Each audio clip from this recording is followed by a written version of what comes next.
YS Jaganmohan Reddy గారు పరామర్శ పేరుతో రైతుల్ని పరామర్శించడానికి వస్తున్నారు. అయితే రైతాంగం అందరూ కూడా నష్టపోయింది అందరూ తెలుసు. అందులో భాగంగా పవన్ కళ్యాణ్ గారు కూడా కోడూరు వచ్చారు. కోడూరు వచ్చి పరామర్శించి వెళ్ళారు, చూసి వెళ్ళారు. నేను మొట్టమొదటి నుంచి కూడా ఇప్పుడు చెప్తుంది ఒకటే, దాదాపుగా వ్యవసాయ శాఖలో 2500 పైగా ఎంప్లాయీస్ పనిచేస్తున్నారు.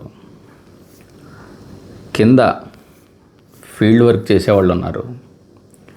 పైన ప్రిన్సిపల్ సెక్రటరీ వరకు ఒక ఎమ్మెల్యే తలుచుకుంటే, ఒక మినిస్టర్ తలుచుకుంటే, ఒక సీఎం తలుచుకుంటే ఎంత మేరకు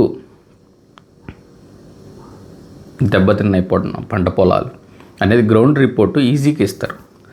దానికి పరామర్శ పేర్లతో పవన్ కళ్యాణ్ గారు రావడం, పరామర్శ పేరుతో జగన్మోహన్ రెడ్డి గారు రావడం, రేపు రైతులను వచ్చి తలనిమరడం, అది కూడా షెడ్యూలు చాలా తేలిగ్గా పెట్టారు. హైవే నుంచి దిగంగానే సీతారాంపురం, ఎస్ఎన్-గొల్పాలెం దారిలో మళ్ళీ హైవే ఎక్కేస్తారు, పెడన వెళ్ళిపోతారు, మళ్ళీ హైవే దిగుతారు, వెళ్ళిపోతారు. ఒక హడావిడి ఆంధ్రప్రదేశ్ రాష్ట్రంలో, కృష్ణా జిల్లాలో.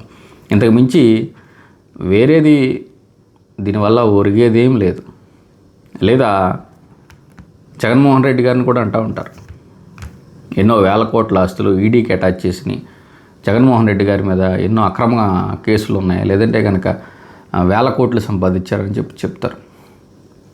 ఇప్పుడు రేపు వచ్చి జగన్మోహన్ రెడ్డి గారు చెప్పే మాట ఏంటంటే, మనం అధికారంలోకి రాగానే మీకు మంచి రేట్ ఇస్తానని చెప్తారే తప్ప, వీళ్ళు సంపాదించుకున్న ఆస్తులు సంపాదించుకోలేని ఎమ్మెల్యేలు అంటే చాలామంది ఉన్నారు. చాలామందిలో అంటే అరుదుగా ఇప్పుడు సినిమా కూడా తీస్తున్నారు. అలాంటి ఎమ్మెల్యేలు వేరు.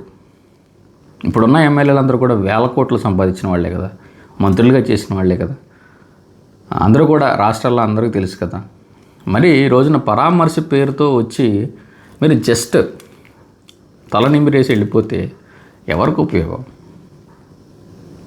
ఈ రోజున ప్రతిపక్ష పాత్ర పోషించే పరిస్థితి కూడా లేదే మీకు. కనీసం ప్రతిపక్షం లేదే. అది కాకుండా అసెంబ్లీకి వెళ్ళి ఈ రోజున రాష్ట్రం మొత్తం కూడా అసెంబ్లీ చర్చ చూస్తూ ఉంటుంది. కానీ ఈ రోజున అసెంబ్లీకి కూడా వెళ్ళి మాట్లాడలేని పరిస్థితులు మీరు. అలాంటిది రైతులను వచ్చి పరామర్శించడం అనేది కరెక్టే. కానీ ఏంటంటే మీరు కూడా, ప్రతిపక్షం కూడా, లేదనుకోండి, మీరు కూడా ఎంతో కొంత మీ పార్టీ వాళ్ళు కూడా సహాయం చేస్తే, ఎందుకంటే ఆల్రెడీ ఒకసారి సీఎంగా చేశారు కదా, చేస్తే వారికి కొంత మేలు జరుగుద్ది. ప్రభుత్వం కూడా వెంటనే స్పందించి మీరు ఇచ్చేదానికన్నా ఇంకా త్రిబుల్ ఇస్తుంది అని చెప్పి నేను మొట్టమొదటి నుంచి కూడా చెప్తా ఉన్నాను.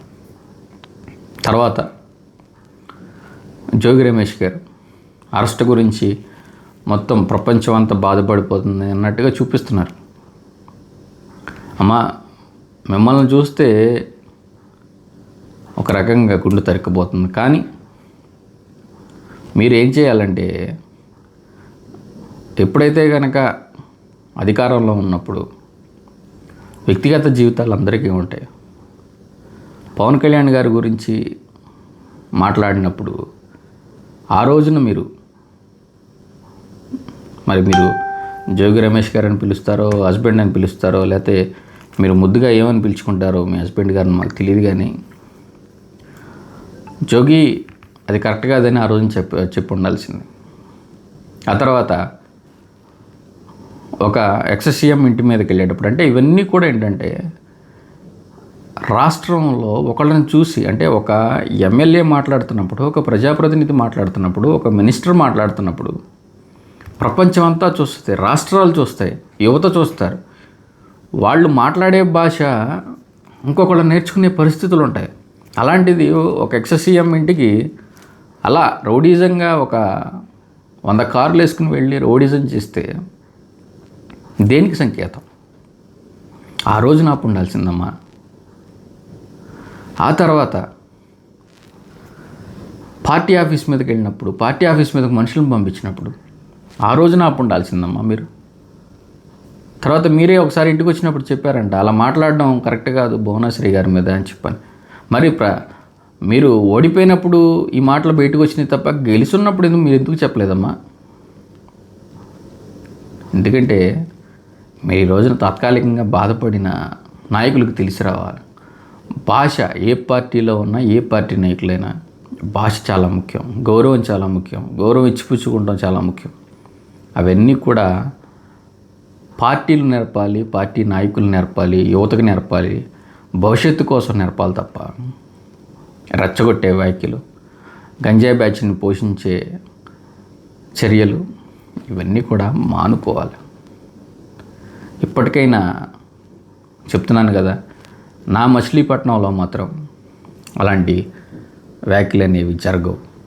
ఇది ఖచ్చితంగా నేనైతే కనుక రాసిస్తా. హుందాగా పేర్ని కృష్ణమూర్తి గారిని ఒకవేళ నేను విమర్శించినా ఆయనకి పెళ్ళికి వెళ్ళే స్వతంత్రం నాకు ఉండాలి. అట్లాగే కొల్లు రవీంద్ర గారిని రాజకీయంగా విమర్శించిన, ఆయన ఇంట్లో ఫంక్షన్ జరిగితే కోన నాగార్జున రానే స్వచ్ఛంద రాజకీయాలు ఉండాలి, స్వచ్ఛ రాజకీయాలు ఉండాలి. అవి రాజకీయాలు అంటే గతంలో చేసేవాళ్ళు అలా.